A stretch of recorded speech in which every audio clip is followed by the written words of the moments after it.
श्री शिवाय नमस्तुभयम। हर हर महादेव। दोस्तों, आप सभी लोग जानते हैं कि 1 जनवरी 2025 यानी बुधवार को पड़ रही है पौष महीने की द्वितीय तिथि। और दोस्तों, यह वह तिथि है जो पौष मास में पड़ने वाली सबसे बड़ी तिथि है, क्योंकि यह बुधवार के दिन पड़ रही है और इस दिन से नया साल भी लग रहा है और इसका बहुत ही बड़ा और विशेष महत्व होता है। पूज्य गुरु जी ने कहा है कि अगर कभी भी मौका लग जाए और नए साल के दिन बुधवार पड़ जाए तो आप लोगों को 108 चावल के दाने का उपाय तो अवश्य ही करना चाहिए। इन दोनों का संयोग बहुत ही कम आता है। इसी के साथ में गुरु जी ने अपनी शिव पुराण कथा में बताया है कि इस दिन आपको 108 चावल दाने का उपाय तो आपको अवश्य ही करना चाहिए, क्योंकि ऐसा दिन पूरे साल में सिर्फ एक ही बार आता है। और दोस्तों, आप सभी लोग जानते हो कि बुधवार नए साल का अगर सबसे बड़ा कोई उपाय है तो वह 108 चावल के दाने वाला उपाय है। तो दोस्तों, इस बुधवार के दिन आप लोगों को इस 108 चावल दाने वाले उपाय को जरूर करना है। बहुत सारे लोग होंगे जिन लोगों ने इस उपाय को ना किया हो, मतलब पूरा साल निकल गया, उन्होंने किसी भी दिन इस 108 चावल के दाने वाले उपाय को ना किया हो। पर दोस्तों, आपके पास एक आखिरी मौका बचा हुआ है, जो कि 1 जनवरी के दिन है। तो इस दिन आप लोगों को इस वाले उपाय को जरूर कर लेना है। भले ही आपने पूरे महीने भर इस उपाय को ना किया हो, पर अगर आपने इस पौष महीने के बुधवार के दिन इस वाले उपाय को कर लिया तो आपको इस उपाय को करने का वह फल मिलेगा जिसकी आपने कभी कल्पना भी नहीं की होगी। इसीलिए आप लोग इस वाले उपाय को एक बार जरूर कर लेना है, ताकि आप लोगों के हाथ से यह मौका ना जा सके और आपको इस उपाय को करने का फल मिल सके। दोस्ती, यह उपाय पंडित जी ने अपनी अभी की ही श्री शिव महापुराण की कथा में बताया है। इस उपाय को आज हम आपको बहुत अच्छे से समझाने वाले हैं। इस वीडियो को देखने के बाद इस उपाय को समझने के लिए आपको कोई और वीडियो को देखने की जरूरत नहीं पड़ेगी। तो चलिए दोस्तों, उपाय को शुरू करते हैं। देखिए, यह इस पौष महीने के बुधवार नए साल के दिन यह इतना खास होता है, इतना महत्वपूर्ण होता है। देखा गया है कभी कभी बड़े बड़े पूजा पाठ अनुष्ठान से जो मनोकामना पूर्ण नहीं होते, वह पौष महीने के बुधवार के दिन एक छोटे से उपाय करने से ही आपकी मनोकामना पूर्ण हो जाती है। और बहुत सारे लोगों ने इस उपाय को किया भी है और उनको इस उपाय को करने का फल भी जरूर मिला है। अगर आप लोग भी इस उपाय को करना चाहते हैं तो आप इस उपाय को पहले अच्छे से समझ लेना, सुन लेना, उसके बाद करना। आपको इस उपाय का फल जरूर मिलेगा। और इस उपाय को कर लेने से आपके घर में चाहे किसी भी प्रकार की दुख और समस्या क्यों ना चल रही हो, आपको उसका कारण भी नहीं पता है कि भाई यह समस्या किस कारण से चल रही है। उसका कुछ भी कारण हो सकता है, जैसे पितृदोष हो सकता है या किसी भी तरह का मंगल दोष भी हो सकता है। तो इस दिन आप लोगों को यह वाला उपाय कर लेना है। यह एक ऐसा उपाय है जिसे अगर किसी विशेष दिन पर किया जाए तो भाई उस विशेष दिन का जो है वह तो हमें मिलता ही मिलता है, पर हमने उस दिन पर इस उपाय को किया है तो हमें उससे भी बड़ा फल मिलता है और फल बहुत जल्दी मिलता है, क्योंकि आप इस उपाय को बहुत ही बड़े और विशेष दिन पर कर रहे हो। तो चलिए अब उपाय के बारे में बात करते हैं, लेकिन उससे पहले आप लोगों को यह जानना आवश्यक है कि आखिर यह उपाय किस समय करना है, किसको करना है और कैसे करना है। तो चलिए हम आगे आपको वीडियो में एक एक करके बता देते हैं। लेकिन उससे पहले, अगर आप लोग हमारे चैनल पर पहली बार आए हैं या फिर मेरी आवाज आज पहली बार सुन रहे हैं, तो हमारे चैनल कर्मकुंज को सब्सक्राइब जरूर कर लेना और इस वीडियो को लाइक करके कमेंट बॉक्स में श्री शिवाय नमस्तुभ्यम ओम नमः शिवाय जरूर टाइप कर देना।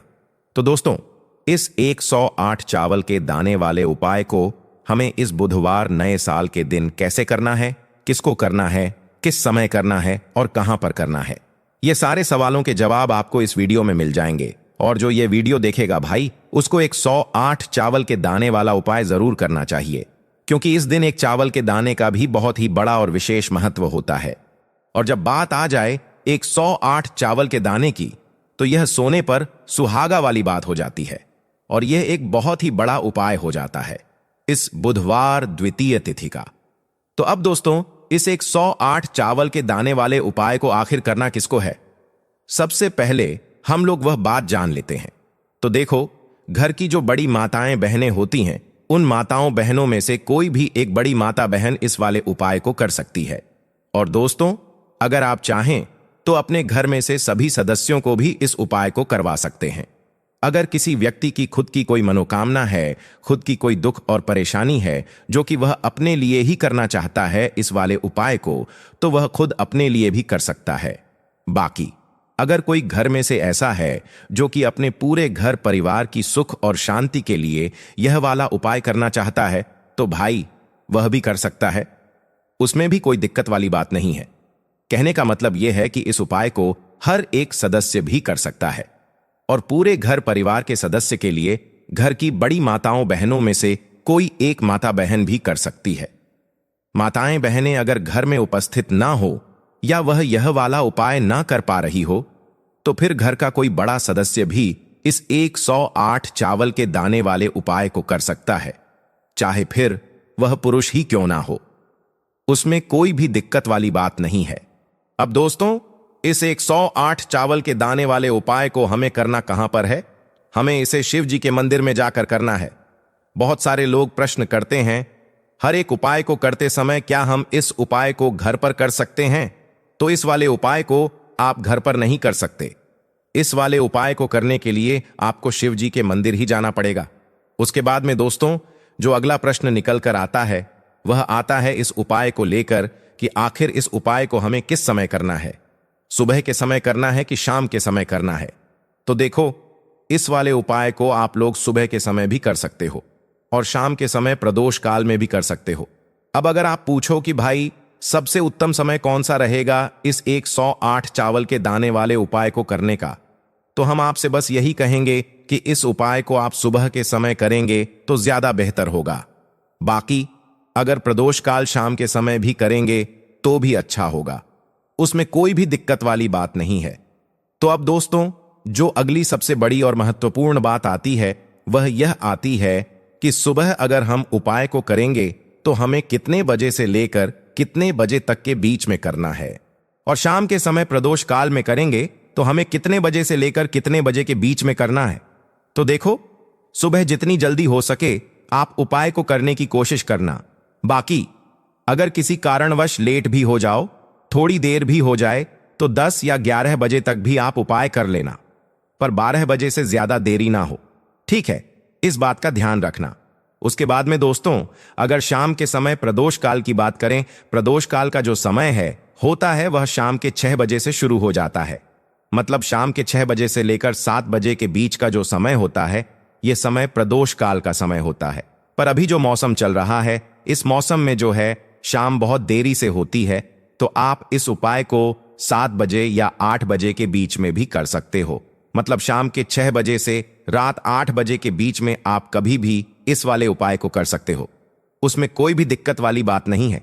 अब दोस्तों, यहां पर इस उपाय को लेकर एक और सबसे बड़ी बात यह निकल कर आती है कि इस 108 चावल के दानों को हमें लेना कहां से होता है, और हमें इस उपाय को करने के साथ में क्या और कुछ भी सामग्री ऐसी होती है जो शिव जी के मंदिर लेकर जानी पड़ती है।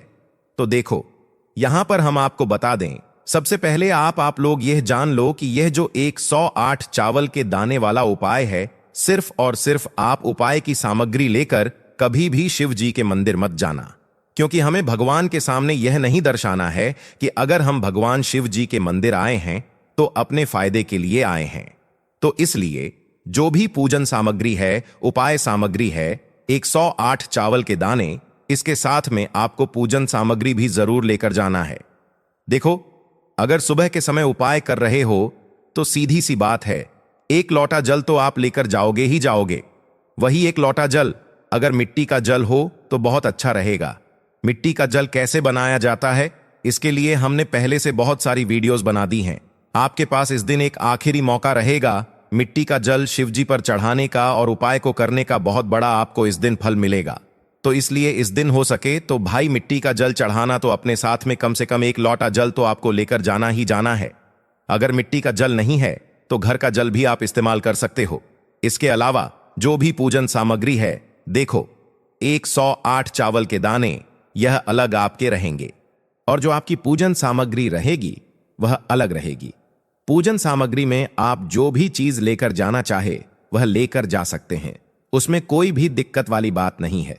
वहीं अगर हम बात करें शाम के समय की, तो शाम के समय शिवजी पर जल नहीं चढ़ता है।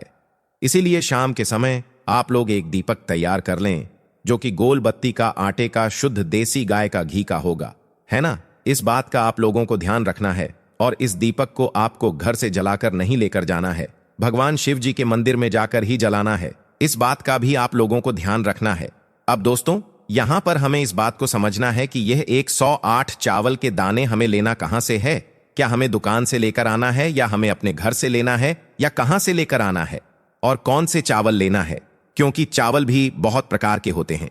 तो देखो, इन सभी सवालों के जवाब आप लोग एक बात में सुन लो कि भाई, ये जो उपाय है, इस उपाय में आपको यह नहीं देखना है कि भाई कौन से चावल हैं, कौन से चावल नहीं हैं। बस जो भी चावल ले रहे हो वह चावल का दाना साबुत होना चाहिए, मतलब साबुत होना चाहिए, टूटा हुआ नहीं होना चाहिए, कटा पिटा नहीं होना चाहिए। यह बात आपको ध्यान रखना है। बाकी आपका चावल बासमती हो या सादा चावल हो या कोई सा भी चावल हो, उसमें कोई भी दिक्कत वाली बात नहीं है। तो सीधी सी बात है कि आपके घर के रसोई घर में जहां पर आप भोजन बनाते हो, वहां पर जो भी चावल आपके उपस्थित हो, उन चावलों में से अपनी एक कटोरी भर लेना या एक मुट्ठी चावल अलग से निकाल कर रख लेना, क्योंकि हम 108 चावल ही यहां पर इस उपाय में लेने वाले हैं, तो हमें यह चावल के दाने गिनकर निकालने पड़ेंगे। इस बात का आप लोगों को ध्यान रखना है। तो अपने उस चावल की कटोरी में से या चावल में से 108 ऐसे चावल के दाने आप लोग निकाल लो जो कि टूटे हुए ना हो, कटे पिटे ना हो, जिनमें कोई दाग ना लगा हुआ हो। अच्छे साबुत चावल के दाने 108 दाने आप लोग निकाल कर रख लो और इन्हें किसी भी एक कागज की पुड़िया में या किसी एक छोटी सी कटोरी में आप लोग रख लो, ताकि यह सुरक्षित रहे। आपके एक भी चावल का दाना इधर उधर ना हो और आपका उपाय भी पूरा अच्छे से हो जाए। तो भाई, जैसे ही आपका उपाय की जो सामग्री है, 108 चावल के दाने, ये तैयार हो जाते हैं, उसके बाद में आपको जो भी अपनी पूजन सामग्री है, सुबह के समय कर रहे हो तो एक लोटा जल या पूजन सामग्री जो लेकर जाना चाहो उसकी भी तैयारी कर लेना। और शाम के समय जा रहे हो तो भाई अपना जो दीपक है उसे तैयार कर लेना, ठीक है। और उपाय को करते समय शुद्धता का विशेष रूप से ध्यान रखना, ठीक है। सुबह सुबह स्नान करने के बाद ही उपाय को करने की आप लोग तैयारी करना। इसके बाद अगर शाम के समय की बात करें तो शाम के समय आपको स्नान करने की जरूरत नहीं है, पर शुद्धता का ध्यान रखना है। आपको स्नान तो नहीं करेंगे, आप हाथ मुंह धोकर भी इस वाले उपाय को शाम के समय प्रदोष काल में कर सकते हैं, इसमें कोई दिक्कत वाली बात नहीं है। तो आप अपने उपाय की पूरी सामग्री तैयार करके आपके पास ही में जो आपका शिव मंदिर हो वहां पर पहुंच जाइए। सबसे पहले शिव मंदिर में जाकर आप लोगों को उपाय नहीं करना है, पहले भगवान के दर्शन करना है, भगवान से आशीर्वाद प्राप्त करना है, फिर शिव जी की शिवलिंग के पास में आना है। शिवलिंग के पास में आने के बाद आप जो पूजन सामग्री लेकर आए हुए हैं, जैसे कि सुबह गए हुए होंगे तो एक लोटा जल और जो भी पूजन सामग्री लेकर आए हैं आप उनसे भगवान शिव जी की पूजन कीजिए। सबसे पहले तो एक लोटा जल ही चढ़ेगा, उसके बाद में आपकी पूजन सामग्री चढ़ेगी। उसके बाद में अगर दोस्तों शाम के समय अगर आप इस उपाय को कर रहे हो तो अपने साथ में कम से कम एक जो दीपक है गोल बाती का, जो आप अपने साथ में लेकर गए हो, उस दीपक को मंदिर में जाकर अपनी माचिस से जलाना है और उस दीपक को शिवलिंग के पास में रखना है, ठीक है। इस दीपक को रखने के बाद ही आप लोगों को अपना यह वाला उपाय शुरू करना है और दीपक को ज्यादा पास में मत रखना। वैसे भी गर्मी पड़ रही है, भगवान शिव जी को आंच नहीं लगनी चाहिए, है ना। तो भाई, जैसे ही आपकी पूजा अर्चना हो जाती है, आप भगवान शिव जी को प्रसन्न कर लेते हैं, उसके बाद में शिवलिंग के पास ही में आप कहीं पर बैठ जाइए। सामने या आसपास जिस जगह पर आपको बैठना हो वहां पर बैठ जाइए और अपने वह 108 चावल के दाने अपने सामने निकाल कर रख लीजिए, क्योंकि अब यहां पर उपाय को यहां पर करने की आपको तैयारी करना है। और इस तरीके से जब आप उपाय करेंगे, पूजन सामग्री करने के बाद, पूजन अर्चना करने के बाद, तो आपको उपाय का फल बहुत जल्दी और बहुत बड़ा होकर मिलेगा। तो अपने 108 चावल के दाने अपने सामने निकाल कर रख लेना। और यह जो उपाय है यह आपकी सीधे हाथ की हथेली से होगा, इसलिए इस बात का भी विशेष रूप से ध्यान रखना है। तो सीधे हाथ की हथेली का प्रयोग करके ही आप लोग अपना इस वाले उपाय को करना। अपने सामने जो भी आपकी कागज की पुड़िया या है उसको खोल कर रख लो, या कटोरी है तो भाई उसे अपने सामने रख लो और अपने वह 108 चावल के दाने निकाल लो। ठीक है। उसके बाद में दोस्तों अब आपको क्या करना है कि शिवलिंग आपके सामने होगी, तो आपने वह 108 चावल के दाने एक एक करके आपको शिव जी के शिवलिंग के ऊपर चढ़ाना है। कहां पर चढ़ाना है? शिवलिंग के ऊपर चढ़ाना है, और कहीं पर भी नहीं चढ़ाना है। आपको अपने हथेली से तो शिवलिंग के ऊपर चढ़ाना है। भले ही फिर वह अपने आप जलाधारी पर गिर जाए या मतलब वहीं पर गिर जाए, उसमें कोई दिक्कत वाली बात नहीं है, पर आप चढ़ाओ शिवलिंग के ऊपर ही। तो आपको क्या करना है, अपना पहला चावल का दाना उठाना है, श्री शिवाय नमस्तुभयम बोलना है और शिवलिंग पर चढ़ा देना है। इसी तरीके से दूसरा चावल का दाना उठाया, शिवलिंग पर चढ़ाना है और मंत्र बोल देना है। और फिर तीसरा चावल का दाना उठाना है, श्री शिवाय नमस्तुभयम बोलना है और चढ़ देना है। इसी प्रकार से आपको पूरे 108 चावल के दाने एक एक करके शिव जी के शिवलिंग के ऊपर चढ़ाना है और भगवान से प्रार्थना करते जाना है। मतलब प्रार्थना तो आपको आखिरी में करना है, पर हर एक चावल के दाने को चढ़ाते समय श्री शिवाय नमस्तुभयम जरूर बोलना है। इसके बाद ही में यह चावल का दाना शिवलिंग के ऊपर आपको चढ़ाना है। जैसे ही आपके 108 चावल के दाने शिवलिंग के ऊपर चढ़ जाते हैं, तो भाई उसके बाद में आपको क्या करना है, भगवान से अपनी मनोकामना बोलना है। मनोकामना भी कब बोलना है? जब आपका 108 चावल का दाना आपके सीधे हाथ की हथेली में हो और आप उसे चढ़ाने के लिए जा रहे हो। श्री शिवाय नमस्तुभयम बोलकर उस आखिरी चावल के दाने को शिवलिंग के ऊपर चढ़ा देना और भगवान से फिर अपनी वह मनोकामना बोल देना, जिस मनोकामना के लिए आप लोग अपना यह वाला उपाय कर रहे हो। जिस भी दुख और परेशानी के लिए आप लोग अपना यह वाला उपाय कर रहे हो, उसके बाद में जैसे ही आप अपनी मनोकामना बोल देते हो, आपका यह वाला उपाय पूरा हो जाता है। पर दोस्तों, उपाय को करने के बाद आप लोगों को 2 मिनट भगवान शिव जी के मंत्र का जाप जरूर करना है, और मंत्र का जाप करने के बाद भगवान से एक और बार प्रार्थना करना है अपनी मनोकामना के लिए या अपनी जो भी दुख और परेशानी है उसके लिए। इसके बाद में आप लोग भगवान को देखकर भगवान से प्रार्थना करके उनसे आशीर्वाद लेकर वहां से उठ सकते हैं और अपने घर पर जा सकते हैं। बस दोस्तों, यहां पर यह वाला उपाय पूरा हो जाता है। इस तरीके से जो भी व्यक्ति छोटी छोटी चीजों का ध्यान रखते हुए इस 108 चावल के दाने वाले उपाय को करेगा, निश्चित सी बात है उसे उसकी मनोकामना जल्द ही पूर्ण होगी, और जो भी दुख और परेशानी है वह भी बहुत ही जल्दी दूर होंगे। और दोस्तों, अगर आपको हमारी यह वीडियो पसंद आई हो तो हमारे इस वीडियो को लाइक और चैनल कर्म कुंज को सब्सक्राइब जरूर करें। हर हर महादेव। ओम नमः शिवाय।